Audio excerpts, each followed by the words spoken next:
Okay, so I'll be doing the pubis bone of the hip bone. So first, anatomical position, the pubic tubercle anteriorly medially, acetabulum laterally, ischial tuberosity downwards and posterior inferiorly, anterior superior iliac spine and pubic tubercle in the same coronal plane, and obturator foramen downwards and ilium facing upwards. So this is the anatomical position of the hip bone. Okay, so this is the pubis bone. It can be divided into three parts. This is the body of the pubis, this is the superior ramus of the pubis, and this is the inferior ramus of the pubis, or the ischiopubic ramus of the pubis. So first, the body of the pubis. Okay, so place it in the anatomical position such that ischium is facing downward. So this becomes your upper area, this becomes your lower area. When you see, this is the uppermost line, this line of the body of the pubis, this line is the pubic crest. Just like the upper end of the ilium was called the iliac crest, the upper end of the pubis is called the pubic crest. It forms the superior border, at the end of which is a pointed projection called the pubic tubercle. And the body of the pubis has three surfaces. So this is the anterior surface of the body of the pubis. This is the medial surface of the body of the pubis, also called the symphysial surface. This is the posterior surface of the body of the pubis.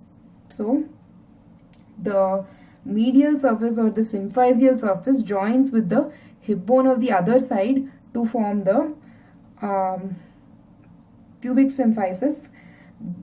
Behind this posterior surface, see, when it's also called pelvic surface. Why? Because when you place the bone in the anatomical position, this posterior surface actually forms the anterior wall of the pelvic cavity. So this posterior surface or pelvic surface will be related to the urinary bladder. It will form the anterior wall of the pelvic cavity. And next one is the superior ramus. So the superior ramus has three borders and three surfaces. Again, place the bone in the anatomical position. The topmost border is the superior border, the anterior most border is the anterior border, and the upper border of obturator foramen is the inferior border.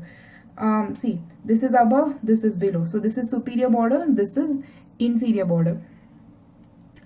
Okay, so the superior border is also called the pectineal line or the pecten pubis. It extends from the pubic tubercle to iliopubic eminence. And the anterior border is this one. See, this is superior, this is anterior.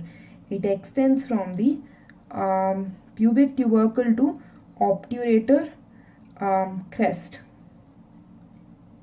It forms the obturator crest, sorry. It extends from the pubic tubercle to acetabular notch. It forms the obturator crest. It extends from the pubic tubercle to acetabular notch. Okay, and the inferior border, as I mentioned, forms the upper margin of the obturator foramen. Then, okay, so to understand the surfaces of the pubis, of the superior ramus, you can imagine the superior ramus to be a triangle. So if the superior ramus is a triangle, this point is let this point be the superior border.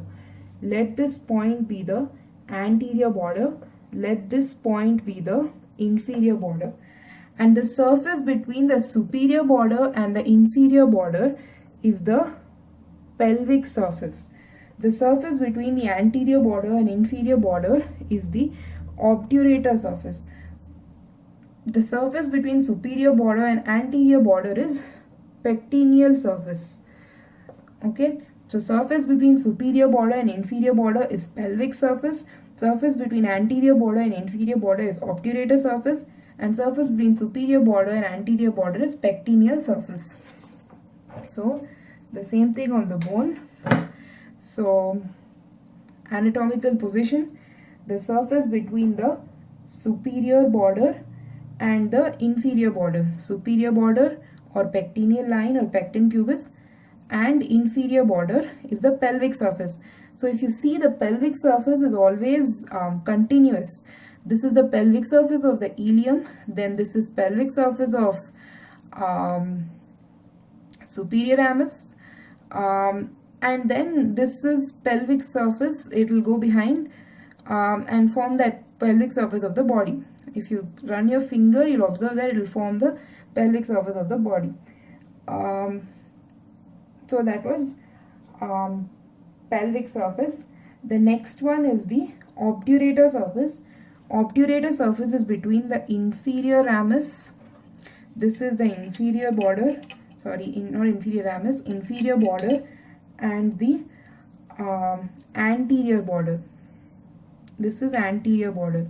So between inferior border and anterior border. So this surface is the obturator surface. Then pelvic surface done, obturator surface done. Next one is pectineal surface. The pectineal surface extends between the superior border and the anterior border. So this surface is the pectineal surface.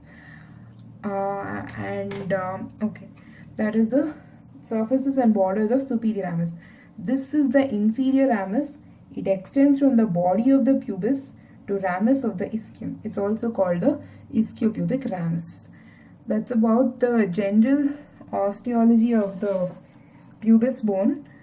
And if you know the bony things like the bony projections and features, attachments, you can just learn it from the notes.